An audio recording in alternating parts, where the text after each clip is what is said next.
दोस्तों नमस्कार। कैसे हैं आप सब लोग। आज हम आपके लिए पर्यावरण के संदर्भ में सौरमंडल के बारे में चर्चा कर रहे हैं।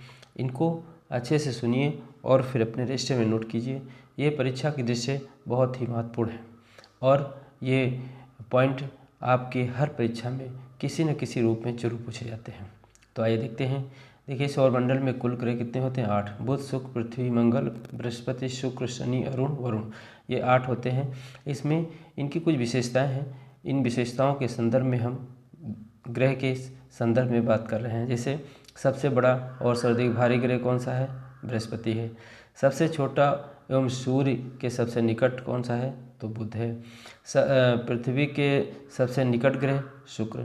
शुक्र को और किन नामों से जानते हैं? जैसे भोर का तारा, शाम का तारा, पृथ्वी की जुड़वा बहन, इसी ग्रह को ही कहते हैं। और इसकी और एक खास बात है कि सबसे गर्म ग्रह भी शुक्र को ही कहते हैं। सर्वाधिक उपग्रह वाला ग्रह अगर पूछा जाए तो बृहस्पति होगा। बृहस्पति में एक और ख़ास बात है कि इसी का उपग्रह सौर मंडल का सबसे बड़ा उपग्रह गैनीमेड कहा जाता है। तो ये ध्यान रखेंगे। इसके बाद में सबसे कम समय में सूर्य का चक्कर लगाने वाला बुध ग्रह है। ये सूर्य के सबसे निकट भी है। यहाँ पर ये 88 दिन में लगा रहता है। शनि का सबसे बड़ा उपग्रह टाइटन है। अब यहाँ पर देखें, ये शनि का सबसे बड़ा है और यहाँ ये सौरमंडल का सबसे बड़ा ग्रह है। ये ध्यान रखिएगा, दोनों में अंतर है। अब यहाँ पर देखें, वलय पाया जाने वाला ग्रह, यानी ऐसा ग्रह जिसके ग्रह में वलय पाए जाते हैं। वलय मतलब है घेरा जो पाए जाते हैं, वो शनि है। लाल ग्रह किसे कहते हैं? मंगल ग्रह को। नीला ग्रह पृथ्वी को कहते हैं और पीला ग्रह बृहस्पति को कहते हैं। हरा ग्रह वरुण को कहा जाता है। सबसे ठंडा ग्रह वरुण को कहते हैं। फिर यहाँ पर देखें ध्यान से, उपसौर और अपसौर। उपसौर मतलब पृथ्वी के सबसे निकट सूर्य कब आता है? 3 जनवरी को, और सबसे दूर कब रहता है? 4 जुलाई को, तो उसको अपसौर कहते हैं। इनको ध्यान रखिएगा। फिर है सौरमंडल का सबसे छोटा उपग्रह डिमोस। ये मंगल ग्रह का है।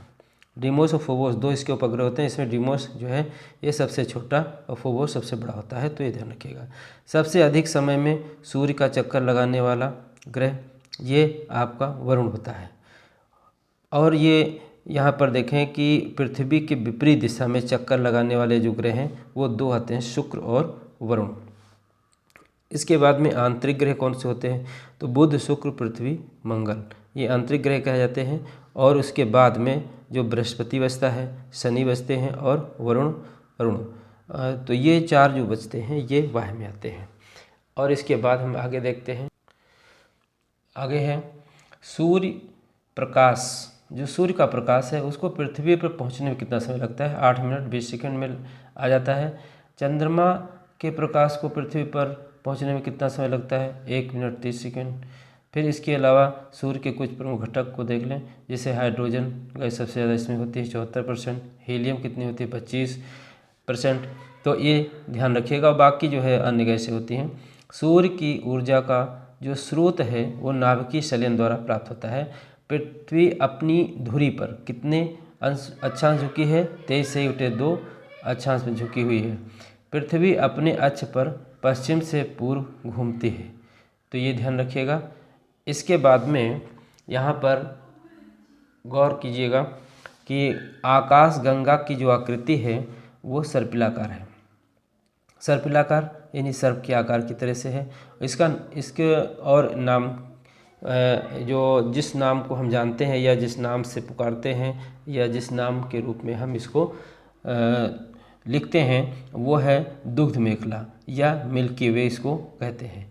सूर्य का सबसे चमकीला सतह कौन सा है? तो सूर्य का सबसे चमकीला सतह प्रकाश मंडल या इसको फोटोस्फीयर भी कहा जाता है। एक और ख़ास बात यह है कि अरुण और शुक्र ग्रह पर सूर्य पश्चिम में उगता है। जैसे अपने यहाँ पृथ्वी पर किधर उगता है? पूरब में। लेकिन ये जो 2 ग्रह हैं इन पे पश्चिम में उगता है, तो ये विशेष ध्यान रखिएगा। फिर है चंद्रमा द्वारा पृथ्वी की परिक्रमा। चंद्रमा द्वारा पृथ्वी की जो परिक्रमा है वो 27.3 दिन में कर लेता है। और इसके बाद में ये भी आपका इम्पॉर्टेंट है कि क्षुद्र ग्रह किन 2 ग्रहों के बीच में पाए जाते हैं? तो यहाँ पर देखें, मंगल और बृहस्पति के बीच में ये पाए जाते हैं। तो मंगल और बृहस्पति के बीच में ध्यान रखिएगा। एक हेलीपुच्छल तारा आपने सुना होगा। हेलीपुच्छल तारा जो है ये 76 वर्षों बाद दिखाई देता है। अगली बार अब कब दिखाई देगा, तो ये आपको 2062 में दिखाई देगा। तो इतने पॉइंट आप ध्यान रखिएगा। इसके बाद 2 पॉइंट और बचते हैं। सूर्य ग्रहण। सूर्य ग्रहण जो है कब होता है या इसे किसे कहते हैं, तो इसकी संक्षेप में हमने परिभाषा के तौर पर भी ये है और कॉन्सेप्ट भी है। जिसे सूर्य और पृथ्वी के बीच में जब चंद्रमा आ जाता है तो उसे सूर्य ग्रहण कहते हैं। उसका वजह यह है कि जब सूर्य से ही प्रकाश चंद्रमा को मिलता है, पृथ्वी को भी मिलता है। तो यहाँ जब सूर्य के बीच में, सूर्य और पृथ्वी के बीच चंद्रमा आ जाता है तो चंद्रमा सूर्य का प्रकाश पृथ्वी पर आने से रोक लेता है। इसलिए पृथ्वी के लोग सूर्य को नहीं देख पाते।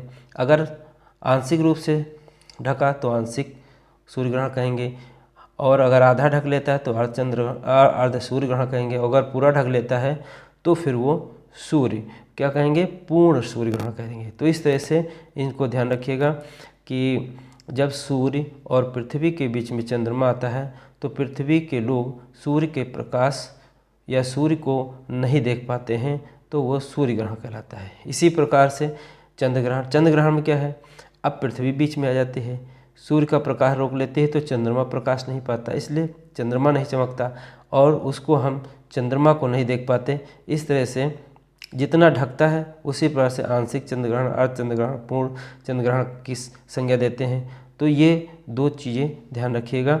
दोनों आपस में एक बार जब सूर्य और पृथ्वी चंद्रमा आएगा तो सूर्य, और जब पृथ्वी बीच में जाती है तो उसको चंद्र ग्रहण कहते हैं। तो इस तरह से ये पॉइंट आपकी परीक्षा की दृष्टि से बहुत ही महत्वपूर्ण है। इनको विशेष तौर से पहली बार इसको सुनिए, सुनने के बाद फिर इनको नोट कर लेंगे, या फिर नहीं नोट करते हैं 2 से 4 बार इसको ऐसे ही सुन लेंगे, तब भी आपके दिमाग में बैठ जाएगा और इसको अच्छे से पढ़ लीजिएगा। फिर हम अगले वीडियो में फिर कोई नया टॉपिक आपकी परीक्षा की दृष्टि से महत्वपूर्ण पॉइंट लेकर के आएंगे। तब तक के लिए नमस्कार।